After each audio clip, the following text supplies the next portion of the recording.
जय राधा माधव जय कुंज बिहारी राधा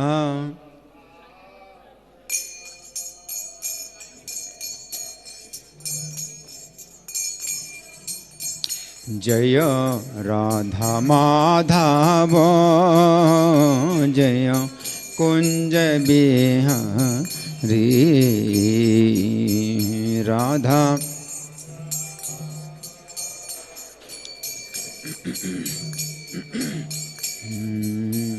जय गोपी जन वल्लभ जय गिरिवर धारी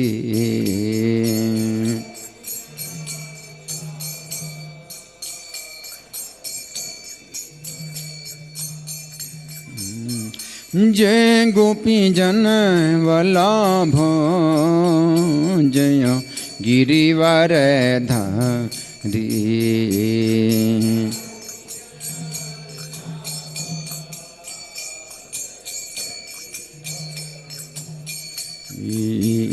जय यशोदानंदन जय ब्रज जन रंजन यशोदान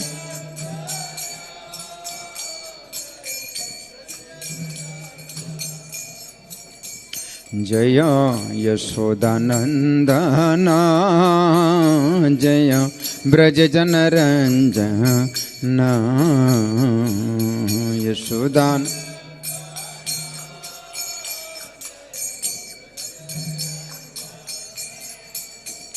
जय यमुना तीरा बनचारी जय कुंज बिहारी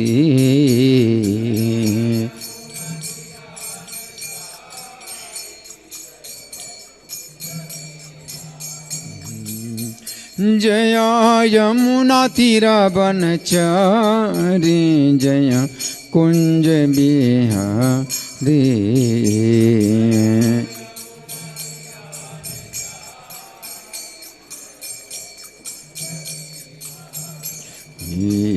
जय राधा माधव जय कुंज बिहारी राधा जय हो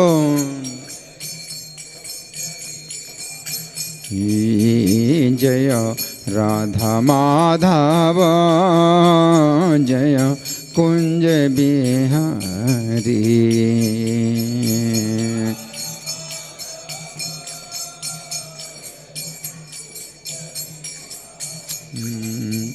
जय गोपी जन वल्लभ जय गिरिवर धारी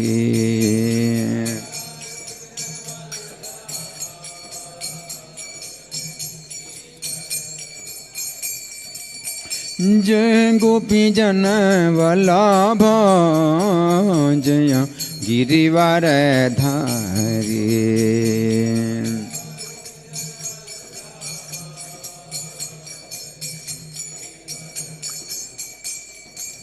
जय यशोदानंदन जय ब्रज जन रंजन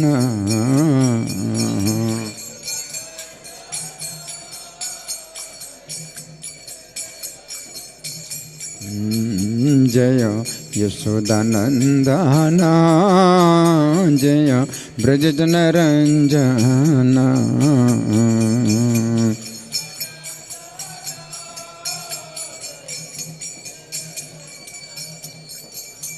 जय यमुना तीरा बनचारी जय कुंज बिहारी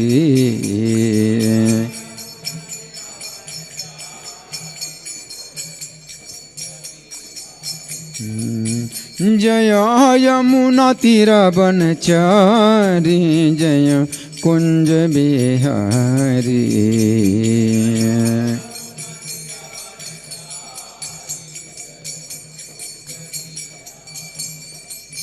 जय राधा माधव जय कुंज बिहारी।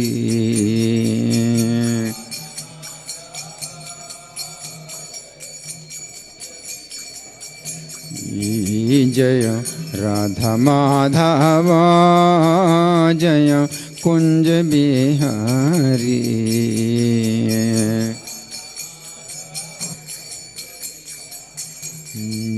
नित्य गौर हरि बोल हरि बोल हरि बोल बोल।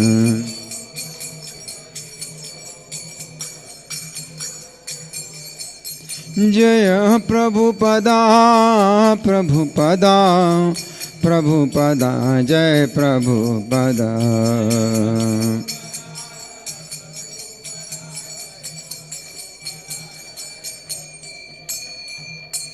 सब लोग प्रणाम करें।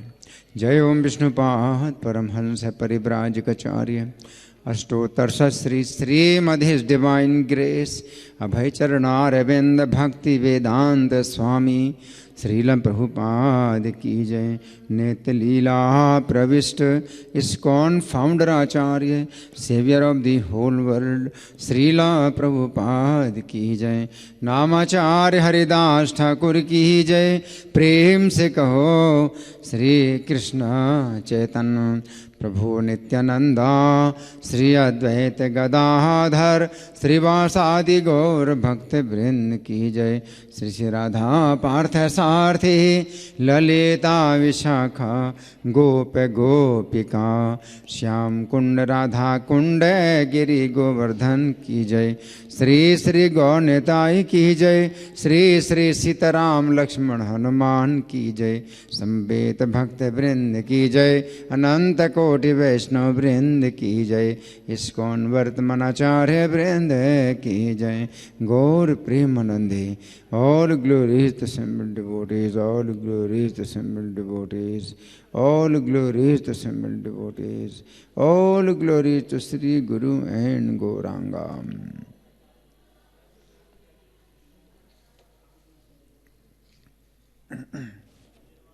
सब लोग मेरे पीछे बोले ओम नमो भगवते वासुदेवाय।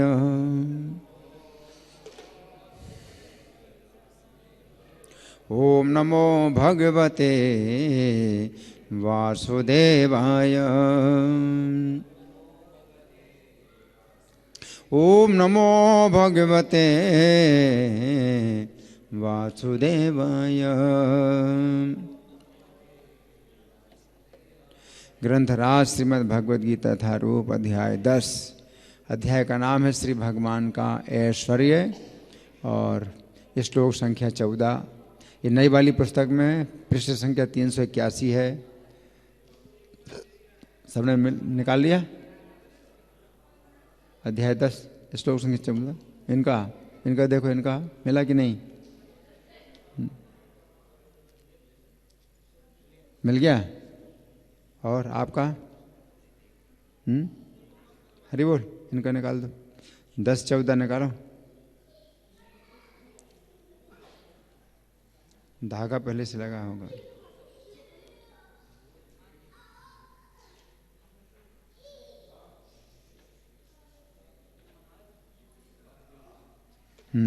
मेरे पीछे बोले सर्वं एतन्नृतं मन्ये यन्मां वदसि केशव नहि ते भगवन् व्यक्ति विदुर्देवानदानवा। सर्वमेतन्नृतं मन्ये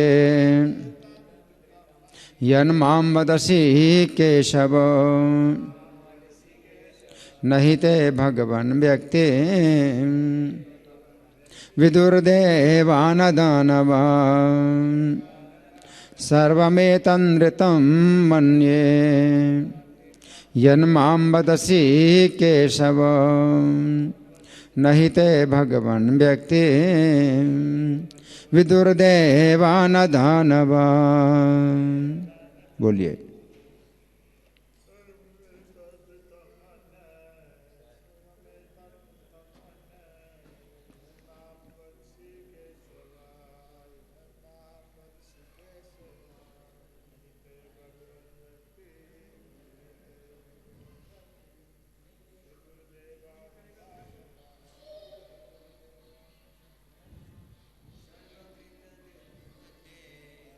इनके पीछे दोहराइए सब लोग।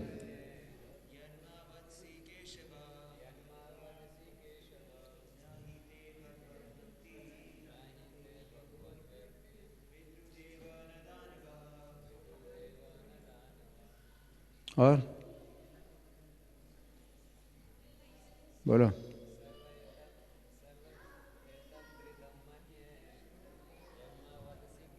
नहीं नहीं, ऐसे नहीं, आप बोलेंगे फिर सब लोग पीछे दोहराएंगे।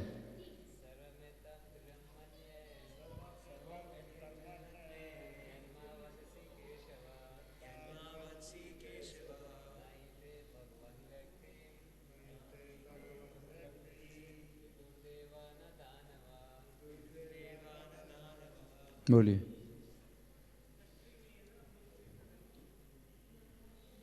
अच्छा, शब्दार्थ बोलिए। सर्वम, सब, एतद, इस ऋतम सत्य को मन्ये स्वीकार करता हूँ, यत जो माम मुझको वदसी कहते हो, केशव हे कृष्ण, न कभी नहीं, हे निश्चय ही, ते आपके, भगवन हे भगवान, व्यक्तिम स्वरूप को विदुहो जान सकते हैं, देवाः देवतागण, ना तो दानवाः असुरगण। अनुवाद मेरे पीछे बोलिए। हे कृष्ण, आपने मुझसे जो कुछ कहा है उसे मैं पूर्णतया सत्य मानता हूँ। हे प्रभु, ना तो देवतागण न असुरगण ही आपके स्वरूप को समझ सकते हैं। तो यहाँ धागा लगाकर सब लोग प्रार्थना निकालिए। भूमिका में पहला पेज निकालिए सब लोग।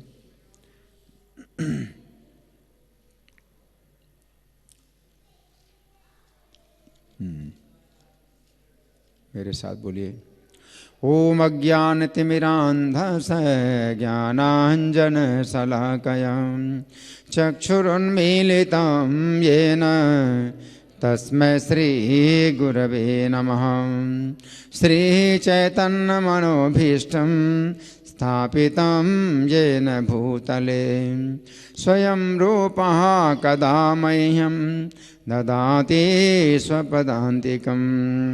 वन्देऽहं श्रीगुरो श्रीयुतपदकमलं श्रीगुरून् वैष्णवांश्च श्रीरूपं साग्रजातं सहगण रघुनाथान्वितं तं सजीवं साद्वैतं सावधूतं परिजनसहितं कृष्णचैतन्यदेवं श्रीराधा कृष्णपादान् सहगण ललिता श्रीविशाखान्वितांश्च। हे कृष्ण करुणा सिन्धो दीनबन्धो जगत्पते गोपेश गोपिकान्त राधाकान्त नमोऽस्तुते। तप्त कांचन गौरांगी राधे वृंदावनेश्वरी वृषभानुसुते देवी प्रणमामि हरिप्रिये। वाञ्छाकल्पतरुभ्यश्च कृपा सिन्धुभ्य एव च पतितानां पावनेभ्यो वैष्णवेभ्यो नमो नमः। जय श्री कृष्ण चैतन्य प्रभु नित्यानंद श्री अद्वैत गदाधर श्रीवासादि गौर भक्त वृंद। हरे कृष्णा कृष्ण कृष्णा हरे हरे, हरे राम राम राम हरे हरे। नमो विष्णुपादाय कृष्णप्रेष्ठाय भूतले श्रीमते भक्तिवेदांत स्वामिनिति नामिने। नमस्ते सरस्वती देवे गौरवाणी प्रचारिणे निर्विशेषा शून्यवादी पाश्चात्य देश तारिणे। श्लोक फिर से निकालिए, इस श्लोक को समझेंगे। अर्जुन कह रहे हैं, ये श्लोक अर्जुन कह रहे हैं, क्या कह रहे हैं? सर्वम एतन्द्रतम मन्ये, जो कुछ भी आप कहते हैं वो सब मैं सत्य मानता हूँ। यन माम मदर्शि केशव, हे केशव आप जो कुछ भी मुझे कहते हैं वो सब मैं सत्य मानता हूँ। नहीं ते भगवान व्यक्तिम, आपके स्वरूप को विदुर देवा न दानवा, ना तो देवता जानते हैं ना दानव जानते हैं। अब हम सुनेंगे प्रभुपाद तात्पर्य में क्या लिखते हैं। श्रील प्रभुपाद की जय। अनुवाद मैंने पढ़ दिया ना। यहाँ पर अर्जुन इसकी पुष्टि करते हैं कि श्रद्धाहीन तथा आसुरी प्रकृति वाले लोग कृष्ण को नहीं समझ सकते। जब देवता गण तक उन्हें नहीं समझ पाते तो आधुनिक जगत के तथाकथित विद्वानों का क्या कहना, है ना। भगवत कृपा से अर्जुन समझ गए कि परम सत्य कृष्ण है और वे संपूर्ण हैं। अतः हमें अर्जुन के पथ का अनुसरण करना चाहिए। उन्हें भगवत गीता का प्रमाण प्राप्त था, जैसा कि भगवत गीता के 4th अध्याय में कहा गया है। भगवत गीता के समझने की गुरु परंपरा का ह्रास हो चुका था। अतः कृष्ण ने अर्जुन से उसकी पुनः स्थापना की, क्योंकि वे अर्जुन को अपना परम प्रिय सखा तथा भक्त समझते थे। अतः जैसा कि गीतोपनिषद की भूमिका में हमने कहा है, भगवत गीता का ज्ञान परंपरा विधि से प्राप्त करना चाहिए। परंपरा विधि के लुप्त होने पर उसके सूत्रपात के लिए अर्जुन को चुना गया। हमें चाहिए कि अर्जुन का हम अनुसरण करें, जिससे कृष्ण की सारी बातें जिन्होंने कृष्ण की सारी बातें जान ली, तभी हम भगवत गीता के सार को समझ सकेंगे और तभी कृष्ण को भगवान के रूप में जान सकेंगे। यहाँ प्रभुपाद का तात्पर्य समाप्त हुआ। इस श्लोक में जो श्री भगवान ने कहा पुस्तक में जो व्याख्या हुई है उसमें से हम कुछ सुनेंगे। तो बहुत विस्तृत है, तो इतना तो नहीं हम लोग सुन सकते, लेकिन कुछ बातें हम समझेंगे।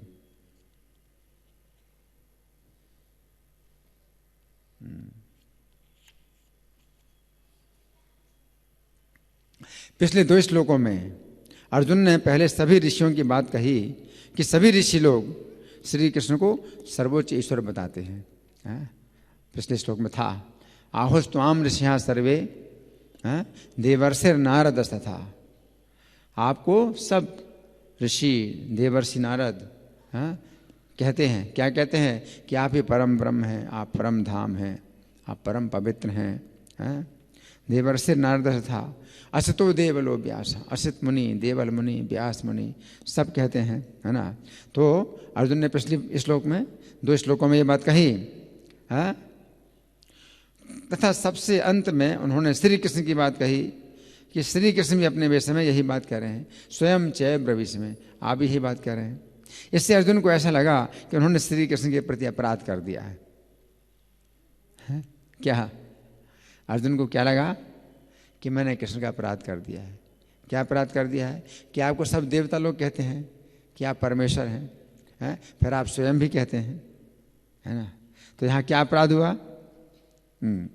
कि वे श्री कृष्ण की बात को इसलिए सत्य मानते हैं क्योंकि सभी ऋषि श्री कृष्ण के विषय में ऐसा ही कहते हैं। देखो, अर्जुन का जो है, अर्जुन को लगा कि मैंने मतलब कृष्ण की बात को इसलिए सत्य माना है कि सब ऋषि लोग कहते हैं, इसलिए कृष्ण जो कह रहे हैं वो सत्य है। तो इससे मतलब कृष्ण का महत्व कम हो गया ना।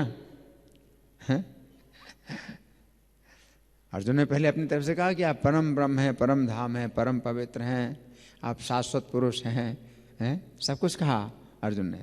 और फिर कहा कि आपको सब ऋषि हैं, नारद हैं, असित हैं, देवल हैं, व्यास हैं, ये सब ऐसे ही कहते हैं, फिर आप भी ऐसे ही कहते हैं। तो अर्जुन को लगा कि मैंने बहुत बड़ी गलती कर दी। क्या?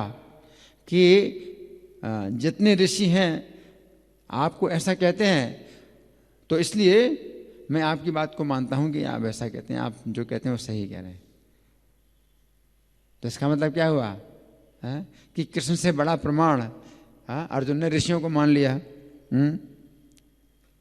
इस प्रकार अर्जुन ने श्री कृष्ण को सर्वोच्च प्रमाण नाम मानकर सभी ऋषियों को प्रमाण माना है तथा ऋषियों के प्रमाण के आधार पर श्री कृष्ण की बात को सत्य माना है। यद्यपि अर्जुन के अंदर ऐसी भावना नहीं है कि वे श्री कृष्ण की बात को तभी सत्य मानेंगे जिस समय उनकी बात ऋषियों के द्वारा प्रमाणित होगी, परंतु अब वे श्री कृष्ण को ही परम प्रमाण के रूप में स्थापित करने के लिए इस श्लोक में कह रहे हैं कि श्री कृष्ण जो कुछ भी अर्जुन से कहते हैं उस प्रत्येक बात को अर्जुन सत्य मानते हैं। इस श्लोक में अर्जुन ने अब अपने को सुधारा कि ये जो है ठीक नहीं है कि मैं कृष्ण की बात को तभी प्रमाण मानूं क्योंकि सब ऋषि लोग कहते हैं। तो इसलिए अर्जुन क्या कह रहे हैं इस श्लोक में कि आप जो कुछ कहते हैं उसको मैं सत्य मानता हूं, आप जो कुछ भी कहें उसको मैं सत्य मानता हूं। अर्जुन ने सामान्य लोगों के लिए ऐसा कहा था कि ऋषि लोग भी श्री कृष्ण के विषय में ऐसा ही कहते हैं, क्योंकि सामान्य लोगों की श्रद्धा श्री कृष्ण में ना होकर ऋषियों में है।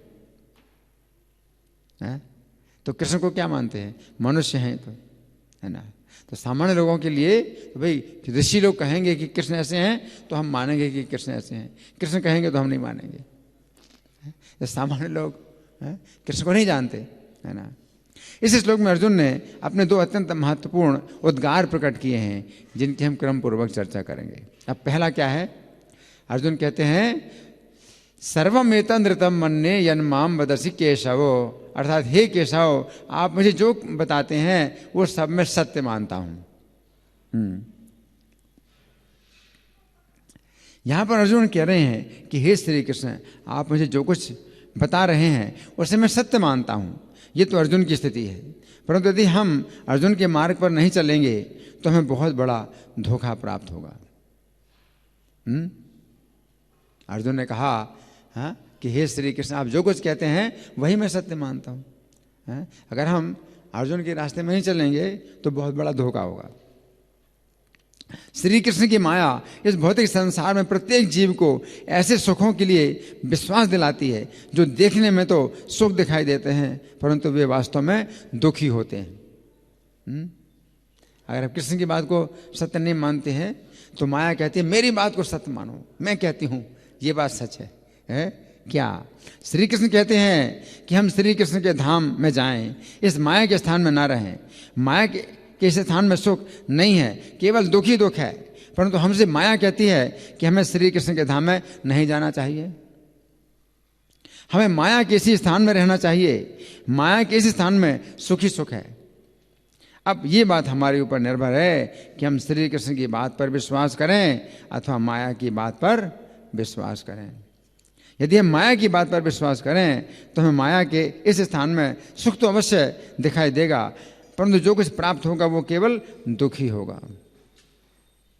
माया कहती है कि यहां पर तुम्हें सुख मिलेगा, यहां पर सुख मिलेगा, है ना।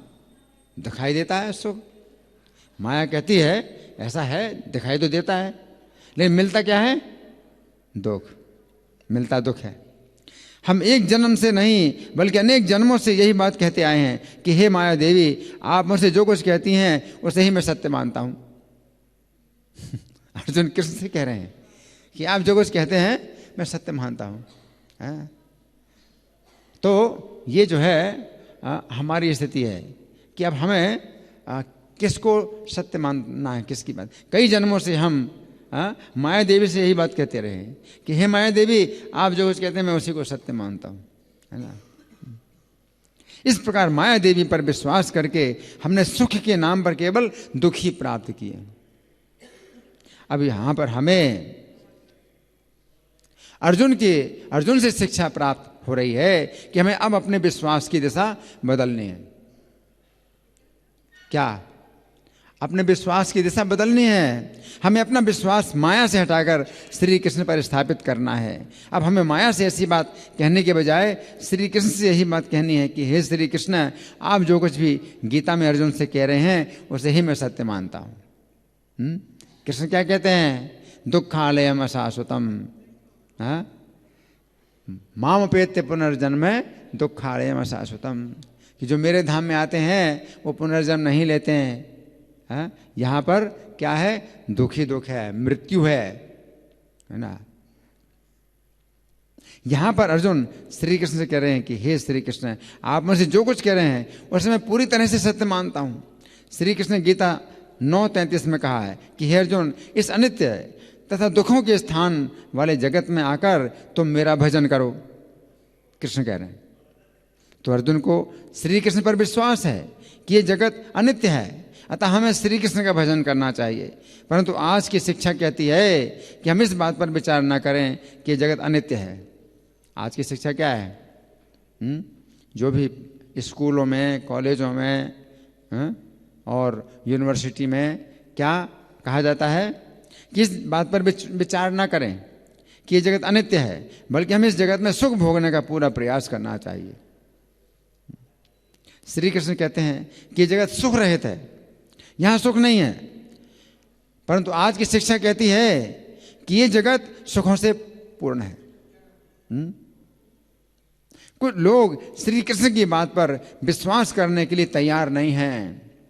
वे श्री कृष्ण की बात के विपरीत अपने विश्वास को पक्का बनाते हैं। विश्वास रखो, विश्वास रखो। तो यही है अज्ञान कि गलत बात पर हम जो है अपना विश्वास बनाते हैं कि विश्वास करो, विश्वास रखो। अपने अंदर हीन भावना मत लाओ। आत्मविश्वास, ये बात है। ऐसे लोग असुर कहलाते हैं। यहाँ पर अर्जुन कह रहे हैं कि हे श्री कृष्ण, आप मुझे जो कुछ भी बता रहे हैं उसे मैं पूर्णतः सत्य मानता हूँ। परंतु असुर लोग कहते हैं कि श्री कृष्ण जो कुछ गीता में अर्जुन को बता रहे हैं वे उसके विपरीत मानेंगे। असुर लोग क्या कहते हैं? कृष्ण जो कुछ कहते हैं हम उसे नहीं मानेंगे। उन्होंने अपना एक विचार बना लिया है। अगर कृष्ण कहते हैं इस संसार में सुख नहीं है तो हम इस संसार में सुख ही मानेंगे कि सुख है, हमें कृष्ण की बात नहीं माननी है। श्री कृष्ण यदि गीता में अर्जुन को बता रहे हैं कि जगत अनित्य है तथा सुख रहित है, तो ये लोग इस जगत को नित्य बनाकर रहेंगे क्या? गलत दिशा में अपना जो है वे निश्चय बनाते हैं कि नहीं हम नित्य बना के रहेंगे। हम जो है मृत्यु को दूर करेंगे, हम मृत्यु को दूर करेंगे। आज का जो विज्ञान है वो बहुत ऊंचे जा चुका है, बहुत ऊंचाई पर जा चुका है और बहुत उपलब्धियां प्राप्त हुई हैं। तो एक दिन मृत्यु को भी हम दूर कर सकते हैं, एक दिन हम मृत्यु को भी दूर कर सकते हैं, है ना। तथा इस जगत को सुखों से पूर्ण बनाकर रहेंगे। गीता 17:5-6 में श्री कृष्ण कहते हैं कि जो लोग दंभ और अहंकार के कारण शास्त्र के विरुद्ध कठोर तपस्या और व्रत करते हैं, बड़ी कठोर तपस्या भी करें, कोई बड़े व्रत करें कि नहीं नहीं हम जो है अब यहाँ सुखी बनने का पूरा जो है प्रयास करेंगे, हम सुखी बन करके रहेंगे, हम यहाँ सुख प्राप्त करेंगे। उन्होंने जो है इसको जो है मतलब एक अपना निश्चय कर लिया है। जो काम और आसक्ति के द्वारा प्रेरित होते हैं, जो मूर्ख हैं वे असुर कहलाते हैं। इसका अर्थ है कि जो लोग श्री कृष्ण की शिक्षा अथवा शास्त्र की शिक्षा के विरुद्ध प्रयास करते हैं वे असुर हैं। चाहे बड़ी घोर तपस्या करें, जैसे हिरण्यकशिपु ने, है ना, तो कृष्ण की शिक्षा के विरुद्ध उसने जो है अपना सिद्धांत बनाया। मैं जो है मृत्यु को दूर करके रहूंगा और इसके लिए कठोर तपस्या करूंगा। तो बड़ी कठोर तपस्या की है। मुझे इस संसार में सुखी रहना है और संसार में नित्य रहना है, मृत्यु को जो है दूर करना है, कठोर तपस्या की। लेकिन क्या है? असुर है। दंभाहंकार संयुक्ता, दंभ अहंकार, और उसको वो श्रद्धा कहते हैं। हमारी श्रद्धा ऐसी, तो श्रद्धा ये श्रद्धा नहीं है। शास्त्र के विरुद्ध आप जो है किसी बात का निश्चय करते हैं और कहते हैं आपकी हमारी यही श्रद्धा है। तो श्रद्धा नहीं है, ये क्या है? दंभ और अहंकार है। भगवान कहते हैं कि संसार में सुख नहीं है, और नित्य नहीं है, संसार मृत्यु का स्थान है, दुख का स्थान है, तो हम नहीं मानते। हमारी श्रद्धा है कि संसार में मृत्यु नहीं है और सुख है, ये हमारी श्रद्धा है। तो क्या श्रद्धा है ये क्या है? दंभ और अहंकार, दंभ अहंकार संयुक्ता है। और कर्ष्यंता शरीरस्थम भूत ग्रामम अचेतसा, तपस्या करते हैं तो अपने शरीर को बहुत कष्ट पहुंचाते हैं। माम चय वाहनता शरीरस्थम, और मुझको भी, शरीर के अंदर स्थित मुझको भी कष्ट पहुंचाते हैं। उनको निश्चित रूप से असुर जानो। जबकि तपस्या बड़ी घोर करते हैं और लोगों की नजरों में आहा बहुत घोर तपस्या कर रहे हैं, कांटों के ऊपर पड़े हैं, अग्नि के बीच में बैठे हुए हैं, तो बड़ी घोर तपस्या करते हैं। लेकिन क्या है ये? निश्चित रूप से असुर, कि भगवान की बात को जो है नहीं मानते। तो भगवान ऐसी तपस्या से प्रसन्न नहीं होते हैं। वो तपस्या किस लिए करते हैं? भगवान की बात को गलत करने के लिए। हम ऐसी तपस्या करेंगे कि भगवान की बात गलत हो जाए।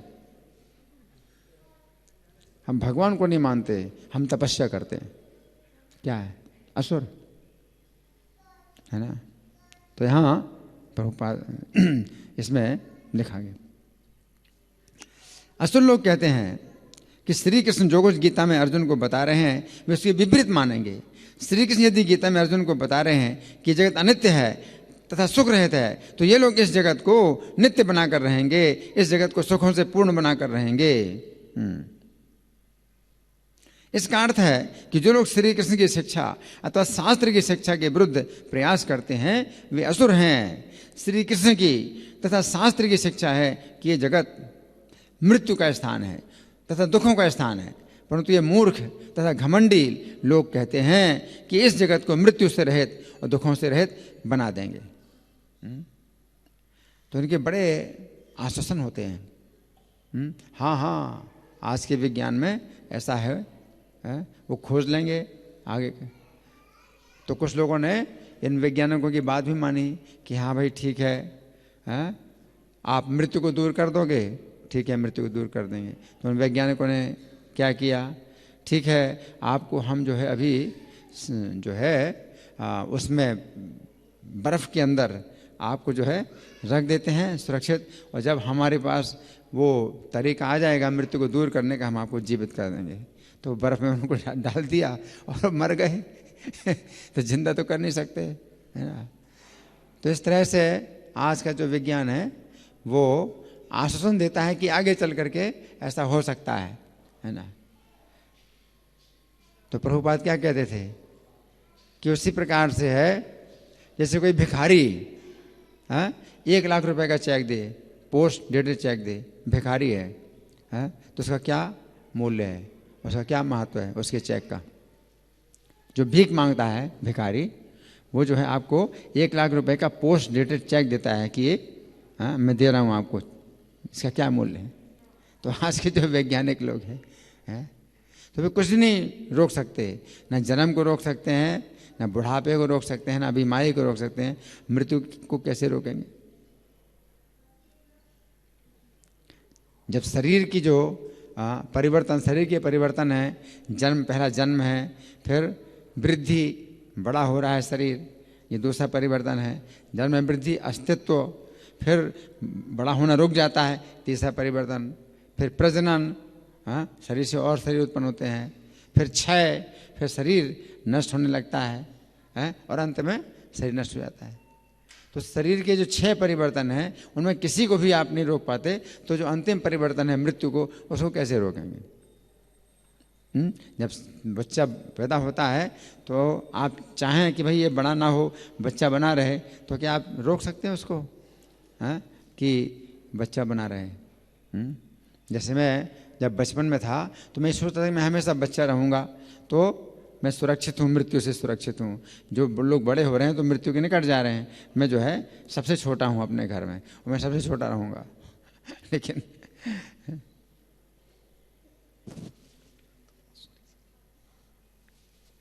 ये शरीर के जो 6 परिवर्तन हैं, उनमें किसी एक परिवर्तन को भी आप नहीं रोक सकते। जब शरीर बड़ा होता है तो आप चाहते हैं कि शरीर और बड़ा हो और बड़ा हो, एक बिंदु ऐसा आएगा कि शरीर अब बड़ा होना बंद हो जाएगा, और अगर खाएंगे पिएंगे तो और नुकसान करेगा, आपको शरीर बड़ा नहीं हो सकता। तो आपको खाना कम करना पड़ेगा, भोजन कम करना पड़ेगा, क्योंकि शरीर को जो है आप और बड़ा नहीं कर सकते। तो आप सोचते हैं कि भाई देखो बचपन से इतना बड़ा शरीर हो गया तो और बढ़ाओ, और बड़ा करो, तो कर सकते हो? नहीं कर सकते।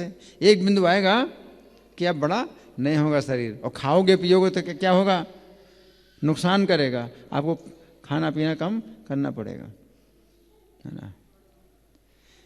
तो इसको आप नहीं रोक सकते, क्योंकि एक परिवर्तन अस्तित्व का है कि अब आगे इस बिंदु से आगे शरीर आपका बड़ा नहीं हो सकता। फिर प्रजनन का है, तो शरीर से दूसरे शरीर पैदा होते हैं, आप इसको नहीं रोक सकते।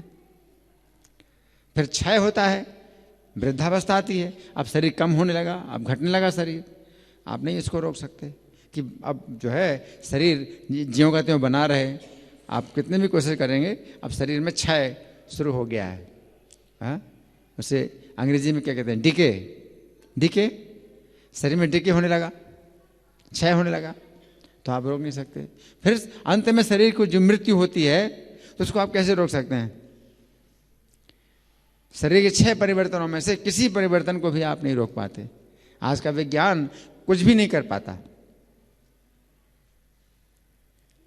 है, और आज के वैज्ञानिक को आश्वासन देते हैं कि आगे चलकर के मृत्यु को हम रोक देंगे।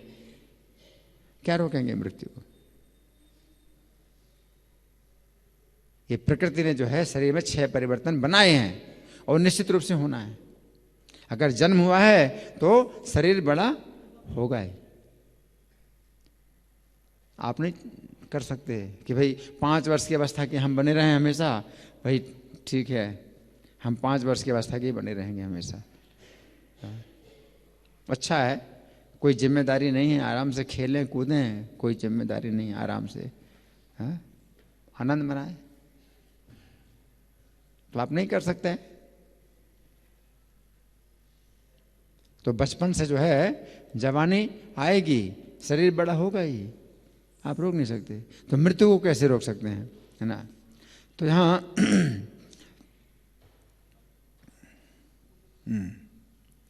परंतु ये मूर्ख तथा घमंडी लोग कहते हैं कि इस जगत को मृत्यु से रहित तथा दुखों से रहित बना देंगे। इस कार्य में बहुत तपस्या करते हैं, इस कार्य में बहुत तपस्या करते हैं। ये भी तपस्या है। वैज्ञानिक लोग इस काम में बहुत परीक्षण कर रहे हैं, बहुत प्रयोग कर रहे हैं, भाई ऐसी दवाई मिल जाए ऐसी दवाई मिल जाए। तो गलत दिशा में आप परिश्रम कर रहे हैं, उससे क्या होगा? कोई लाभ नहीं, कोई लाभ नहीं, है ना। जैसे मूर्ख व्यक्ति है तो समुद्र में, अगर समुद्र को पार करना तो जहाज है, तो जहाज में बैठो समुद्र को पार करो, और बिना जहाज के समुद्र को पार आप नहीं कर सकते है? और कोई व्यक्ति अगर करेगा तो मरेगा, डूबेगा, है ना। तो अगर मृत्यु से पार जाना है, मृत्यु से बचना है, तो कृष्ण विधि बता रहे हैं कि मेरे ध्यान में आओ, वहां मृत्यु नहीं है। नहीं है, हमें कृष्ण की बात नहीं सुनना, हमें यहीं पर ही मृत्यु को दूर करना है। तो मृत्यु का स्थान है, ये तो मृत्यु का स्थान है। यहां पर अगर रहना चाहते हो तो मृत्यु को आप दूर नहीं कर सकते, मृत्यु मिलेगी, दुख मिलेगा, आप दुख दूर नहीं कर सकते, दुख मिलेगा, मृत्यु मिलेगी। अगर दुखों से मृत्यु छूटना है तो कृष्ण कहते हैं मेरे धाम में आओ, त्यक्त्वा देहम पुनर्जन्म नैति मामेति सोर्जुन। शरीर छोड़ करके मेरे धाम में आते हैं और भौतिक शरीर नहीं प्राप्त करते हैं, इस संसार में नहीं, है ना। तो जब भगवान कहते हैं श्री कृष्ण गीता में कहते हैं कि उनका एक ऐसा स्थान है जहाँ पर शाश्वत जीवन है, जहाँ पर मृत्यु नहीं है, बुढ़ापा नहीं है, बीमारी नहीं है और जन्म नहीं है। परंतु ये मूर्ख लोग कहते हैं कि श्री कृष्ण जैसा स्थान बताया वैसा कोई भी स्थान नहीं। अब आपके पास कुछ भी ज्ञान नहीं है, अगर भगवान कुछ बताते हैं तो कुछ तो सोचना चाहिए कि अगर कृष्ण बता रहे हैं तो हो सकता है कि उनकी बात सच हो। कैसे आप कहते हैं कि बिल्कुल गलत, जब आपको कुछ पता ही नहीं। जो अंधा व्यक्ति है उससे अगर कोई कहता है कि भाई यहाँ गड्ढा है, यहाँ मत चलो और यहाँ सुरक्षा है, तो अंधे व्यक्ति को क्या सोचना चाहिए कि वही जो व्यक्ति बता रहा है वो हो सकता है कि सही बता रहा है और मुझे कुछ उसका प्रयोग तो करना चाहिए। अगर वो बता रहा है गड्ढा है तो हो सकता है गड्ढा हो। जब वो अंधा व्यक्ति कहता है नहीं मैं नहीं मानता, तुम कहते हो गड्ढा है तो मैं कहता हूँ गड्ढा नहीं है, मैं चलूँगा, मैं गड्ढे में ही गिरूँगा। तो जब कोई व्यक्ति अंधा है तो उसको सोचना चाहिए कि दूसरा व्यक्ति अगर कुछ बता रहा है तो उसमें कुछ सच्चाई तो है, कुछ तो सच्चाई हो सकती है। और फिर विश्वास करके उसे देखना चाहिए कि इधर चला रहा है, हाँ सुरक्षा हो रही है। तो इस तरह धीरे धीरे विश्वास बढ़ता है। तो भगवान अगर बता रहे हैं कुछ तो हमें अगर मान लो पूरा विश्वास नहीं होता है तो थोड़ा विश्वास करके कुछ हमें उसके अनुसार चलना चाहिए। और जब देखें कि सुरक्षा मिल रही है तो विश्वास बढ़ता है। 1% विश्वास से 2%, 2%, 3% विश्वास जो है भगवान के प्रति फिर बढ़ता है। तो गीता में अगर कृष्ण कह रहे हैं, है ना, तो आपके पास कोई उपाय नहीं है उसको कि आप गलत सिद्ध करें। आप उसको गलत सिद्ध करने का कोई उपाय नहीं है आपके पास। जो अंधा व्यक्ति है अगर उससे आप कहते हैं कि भैया ये गड्ढा है सामने और तुम गड्ढे में ना गिरो, तो वो उसके पास क्या उपाय है कि वो आपकी बात को गलत सिद्ध करे कि आप गलत कह रहे हैं। आपके उसके पास क्या प्रमाण है? उसको तो विश्वास करना पड़ेगा ना, चाहे पूरा विश्वास ना हो, थोड़ा विश्वास हो, लेकिन कुछ तो उसको कुछ सोचना चाहिए कि भाई कोई व्यक्ति मुझे बता रहा है तो उसका कुछ फायदा तो होने वाला है नहीं, वो मेरे फायदे के लिए तो बता रहा है, उसका क्या फायदा? तो कृष्ण को क्या फायदा है?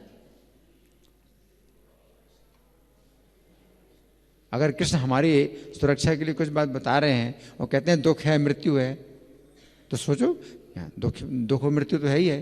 कृष्ण तो कह रहे हैं और ये है भी, दुख मिल रहा है, मृत्यु मिल रही है। और कृष्ण कह रहे हैं कि आप यहाँ सुखी नहीं हो सकते, आप यहाँ मृत्यु को दूर नहीं कर सकते। तो ये भी बात समझ में आ भी रही, समझ में आ भी रही कि सबको मरना पड़ रहा है। जितना इतिहास अभी तक का है कोई जीवित नहीं, सबने शरीर छोड़ा। अगर कृष्ण कह रहे हैं और ये बात हमारी समझ में आ रही है कि एक बात, तो दूसरी बात जो कृष्ण कह रहे हैं वो भी सही होनी चाहिए। कुछ तो विश्वास करो कि कृष्ण कह रहे हैं मेरे धाम में दुख नहीं है, मृत्यु नहीं है।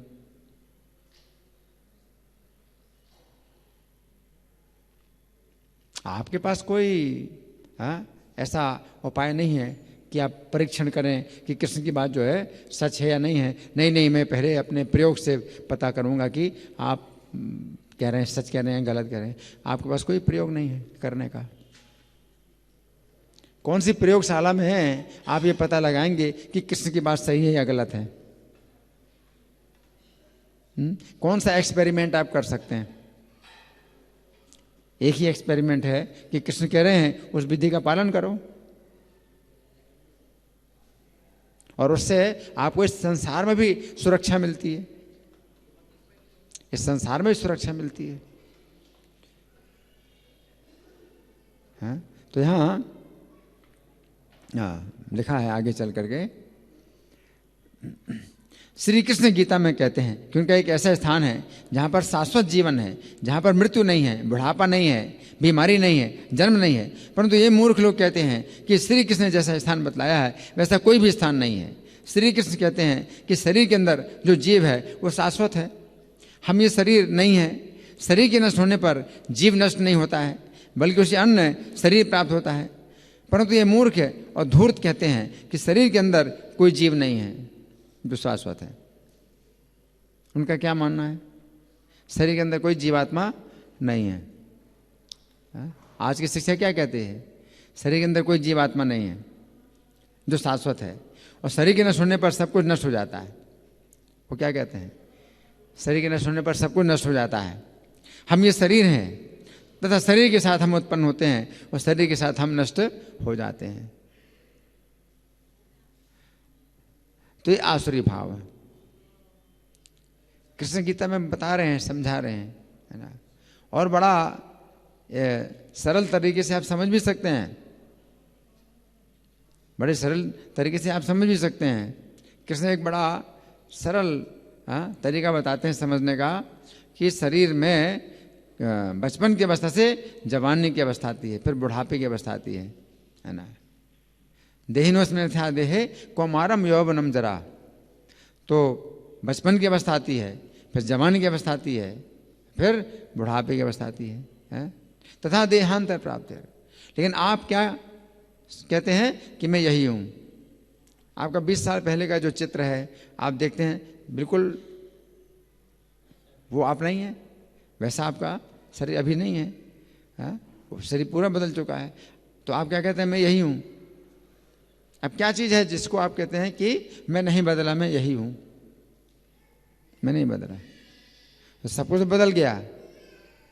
बुढ़ापे में शरीर पूरा बदल चुका है, आप क्या कहते हैं? मैं वही हूँ। जैसे मैं अभी 65 साल का हूँ, तो 30 साल पहले मैं यहाँ था, अब शरीर तो बिल्कुल दूसरा है। तो मैं कहता हूँ मैं वही हूँ। 60 साल पहले मैं 5 साल का था, बच्चा था, तो मुझे याद है 5 साल की अवस्था में जो घटनाएं हुई मुझे याद है, याद आती हैं। मैं कहाँ पर था, मैं एक बच्चा था, 5 साल का बच्चा था, तो सब बातें याद आती हैं। तो अगर मैं नहीं बदला हूँ तथा देहांतर प्राप्त है, तो फिर दूसरे शरीर की भी प्राप्ति होगी मुझे, तो इसमें क्या दिक्कत है समझने में?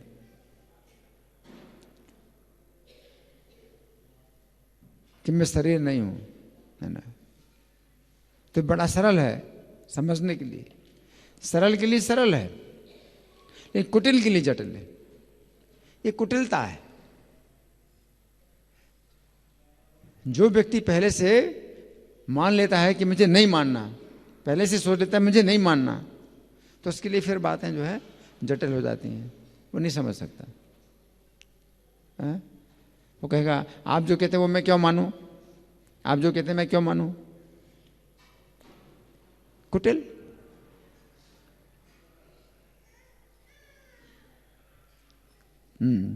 आगे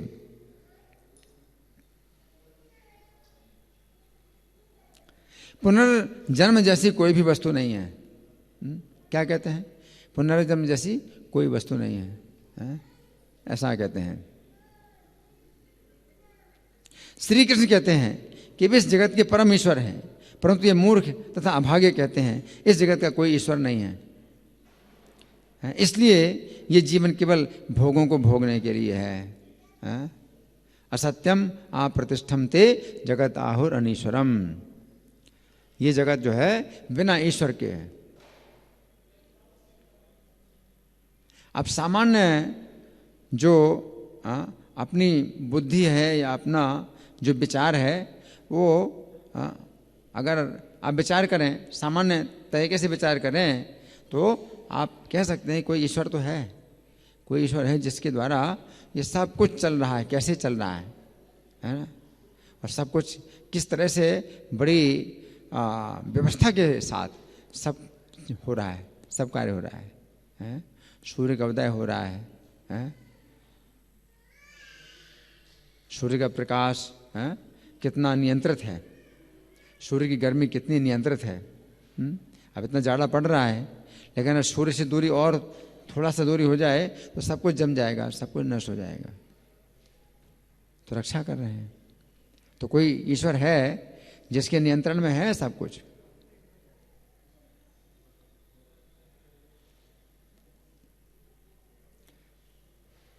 कोई भी ऐसी दुर्घटना हो सकती है कि सबकी की मृत्यु हो जाए, लेकिन कोई ईश्वर है जिसकी व्यवस्था से हैं लोग जीवित हैं, पशु पक्षी जीवित हैं, पानी में मछलियाँ जिंदा हैं। ये ईश्वर की व्यवस्था है। पानी में हम लोग जीवित नहीं रह सकते हैं, मछलियाँ कैसे जीवित रहती हैं पानी में? जमीन के अंदर कितने कीड़े हैं, वो जिंदा रहते हैं जमीन के अंदर। तो ईश्वर की कुछ है ऐसी शक्ति, जो पक्षी हैं वो आकाश में कैसे उड़ते हैं, तो ईश्वर की जो है कुछ व्यवस्था है। तो कोई ईश्वर है, लेकिन अगर उनको बात का खंडन ही करना है कि नहीं हम नहीं मानते कि जगत में कोई ईश्वर है ना, तो ये जो है क्या है, कुटिलता है ना। आज का जो विज्ञान है तो उसमें यही माना जाता है भाई कोई जगत में कोई ईश्वर नहीं है ना। ये भौतिक प्रकृति के सिद्धांत हैं वो खोज करते हैं, सिद्धांतों की खोज करते हैं, लेकिन ईश्वर की खोज नहीं करते जो जिसने सिद्धांत बनाए हैं, प्रकृति के सिद्धांत जो बनाए हैं उस ईश्वर को वो नहीं मानते हैं। कोई ईश्वर नहीं है, इसलिए यह है जीवन केवल भोगों को भोगने के लिए, बस जीवन किस लिए है, केवल भोगना है और बाद में मरना है, बस कोई जीवन अगला जीवन ही नहीं है ना। इस जीवन का कोई अन्य लाभ नहीं है। गीता 16:8 के तात्पर्य में श्रील प्रभुपाद लिखते हैं, वे भगवत गीता में कहे गए श्री कृष्ण के इन वचनों को नहीं मानते कि यह संपूर्ण भौतिक जगत श्री कृष्ण के ही निर्देश के अंतर्गत गतिशील है। दूसरे शब्दों में असुरों को संसार की सृष्टि के विषय में पूरा पूरा ज्ञान नहीं है, प्रत्येक का अपना कोई ना कोई सिद्धांत है। तो यहाँ पर अर्जुन श्री कृष्ण के केशव नाम का प्रयोग कर रहे हैं। अर्जुन क्या कह रहे हैं कि हे केशव, आपको ना तो देवता जानते हैं ना असुर जानते हैं, तो आप जो बताएं उसी से ही आपको कोई जान सकता है, अन्यथा आपको ना तो देवता जान सकते हैं ना असुर जान सकते हैं। केशव शब्द 4 शब्दों से मिलकर बना है, का, आ, ईश तथा वा। का शब्द का अर्थ है ब्रह्मा जी, आ शब्द का अर्थ है विष्णु जी, ईश शब्द का अर्थ है शिव जी तथा वा शब्द का अर्थ है वपु अर्थात शरीर। इस प्रकार केशव शब्द का अर्थ हुआ ऐसा व्यक्ति जिसके शरीर में ब्रह्मा जी, विष्णु जी तथा शिव जी इन तीनों का निवास है। इस प्रकार अर्जुन यहाँ पर कहना चाहते हैं कि हे श्री कृष्ण, आपके शरीर में ब्रह्मा जी, विष्णु जी तथा शिव जी इन तीनों देवों का निवास है, तो आपसे बढ़कर निर्णय देने वाला अधिकारी कोई नहीं है, अतः आप जो कुछ कहते हैं उसे मैं सत्य मानता हूँ, है ना। तो आगे की भी व्याख्या है इसमें, लेकिन अभी मैं चाहता हूँ आप लोगों की ओर से कोई प्रश्न है या कोई चर्चा है, या मैं प्रश्न करूँ? मैं प्रश्न करूँ? ठीक है, मैं प्रश्न कर रहा हूँ। तो आज के श्लोक में जो अर्जुन ने कहा कि हे कृष्ण, आप जो कुछ कहते हैं मैं वही सत्य मानता हूँ, है ना। तो अर्जुन ने जो बात कही कि आप जो कहते हैं मैं वही सत्य मानता हूँ, इस विषय में अर्जुन ने क्या विचार किया, जो क्या सोच करके अर्जुन कृष्ण से ऐसी बात कह रहे हैं। पिछले श्लोक में कोई बात कही थी जिससे अर्जुन को लगा कि मैंने कुछ बोलने में कमी कर दी। वो क्या अर्जुन को लगा कमी, अर्जुन ने क्या बात बोली थी जिसमें कमी रही है? हाँ, मोहन श्याम।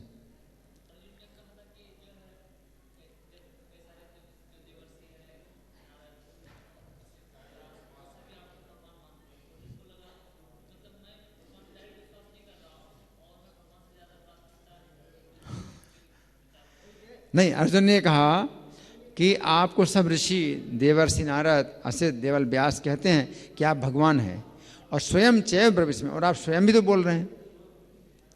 तो ये बात जो है मतलब वो इस तरह से हो गई कि सब ऋषि लोग आपको बोलते हैं कि आप भगवान हैं, तो आप बोल रहे हैं तो मैं मानता हूँ आपकी बात।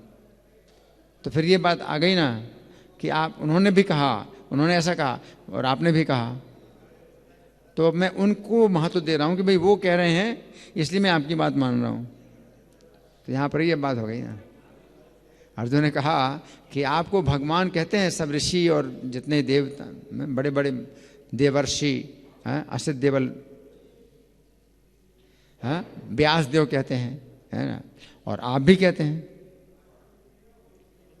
तो इससे क्या लगता है, इससे क्या लगता है कि मैं उनकी बात को ज़्यादा महत्व दे रहा हूँ, तो फिर आपकी बात को मैं मानता हूँ। अगर वो भी प्रमाणित करते हैं तो आपने जो कहा वो ठीक है। तो इसका मतलब क्या हुआ, आपकी बात का जो है उतना महत्व नहीं रहा, उतनी प्रामाणिकता आपकी बात की नहीं है जितनी प्रामाणिकता उनकी है। तो सामान्य लोग अगर ऐसा करें तो कोई गलत नहीं है, क्योंकि सामान्य लोगों के बीच में कृष्ण क्या है, एक मनुष्य की लीला कर रहे हैं। लेकिन जो कृष्ण को जानते हैं कि कृष्ण भगवान है, कृष्ण परमेश्वर है, अर्जुन जानते हैं इस बात को। जब अर्जुन समझते हैं कि कृष्ण भगवान है, कृष्ण परमेश्वर हैं, तो फिर कृष्ण जो कुछ कहें, है ना, तो हमें वो मानना होगा। जो ऋषि लोग हैं वो कह रहे हैं, लेकिन वो हो सकता है कि वो सही ना कहें, लेकिन आप अगर कह रहे हैं तो वो सही है। अभी तो हमें ये समझना है ना, गीता में जो कृष्ण कहते हैं तो उसके आधार पर कोई साधु अगर कहता है तो हम मानेंगे। अभी तो हम जो है किसी भी साधु को, हम ऐसे में भी ये साधु हैं तो जो कहते हैं हम वो मानेंगे, तो फिर हम गीता को मानेंगे। गीता में ये बात कही है तो ये सही है नहीं है। तो हमें गीता की परीक्षा नहीं करने उनके प्रमाण के आधार पर कि भाई ये बहुत बड़े साधु हैं, ये अगर बोल रहे हैं तो गीता में जो बात कही है तो सही है, क्योंकि ये गीता को मानते हैं। नहीं,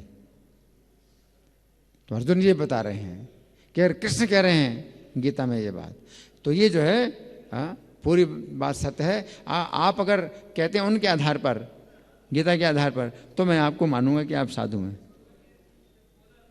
साधु की पहचान हमें कैसे करना है, शास्त्र के आधार पर, गीता के आधार पर। कृष्ण अगर गीता में कहते हैं तो हम मानते हैं। तो भारत में लोग जो है अगर ऐसा कहते हैं कि मैं गीता को नहीं मानता, भारत में रहे, तो प्रभुपाद ने क्या कहा, उसको नरक में जाने दो, भारत पे रहो। विदेशों में लोग कहते हैं तो प्रभुपाद उनको समझाते हैं, दूसरे प्रकार से समझाते हैं। उनको प्रभुपाद ने भक्त बनाया क्योंकि वो गीता को नहीं जानते। तो विदेशों में प्रचार जो प्रभुपाद ने किया वो दूसरे प्रकार से किया। लेकिन भारत में अगर कोई कहता है मैं गीता को नहीं मानता, तो फिर उसको प्रभुपाद क्या कहते हैं, उसको नरक में जाने दो। ये भारत में रहकर के ऐसा बोल रहा है,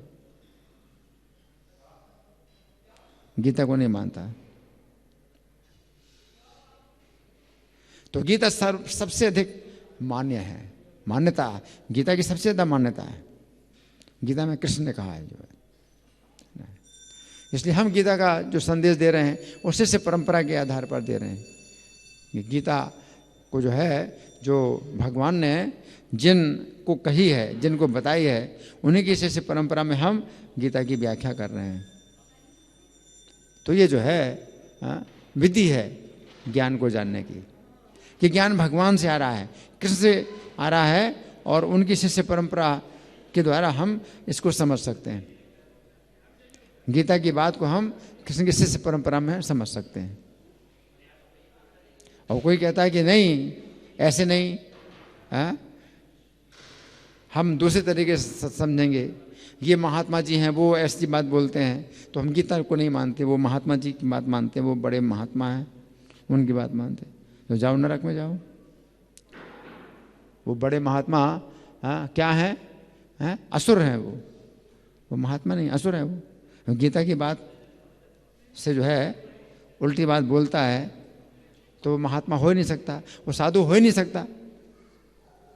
साधु की पहचान यही है कि गीता के आधार पर बोले, शास्त्र के आधार पर बोले। गुरु की पहचान यही है कि जो शास्त्र और साधु के अनुसार जो बोले तो वो गुरु है। तो हमें जो है आधार बनाना है शास्त्र को, पुस्तकें ही आधार है, बुक्स आर दी बेसिस। जो शास्त्र है वो आधार है, शास्त्र पर आधार, शास्त्र पर आधारित हम किसी साधु को मानेंगे और शास्त्र साधु के आधार पर हम गुरु को मानेंगे।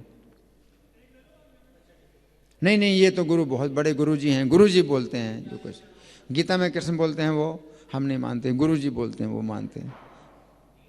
क्या गुरु, कौन गुरु हो सकता है? तो हमें ये जो है शास्त्र पर आधारित हमें मतलब कोई चीज को मानना है। धन्यवाद। ग्रंथराज श्रीमद् भगवद गीता की जय, श्रील प्रभुपाद की जय, राधा पार्थसारथी ललिता विशाखा गौर निताई, सीताराम लक्ष्मण हनुमान की जय हो। हरे कृष्णा।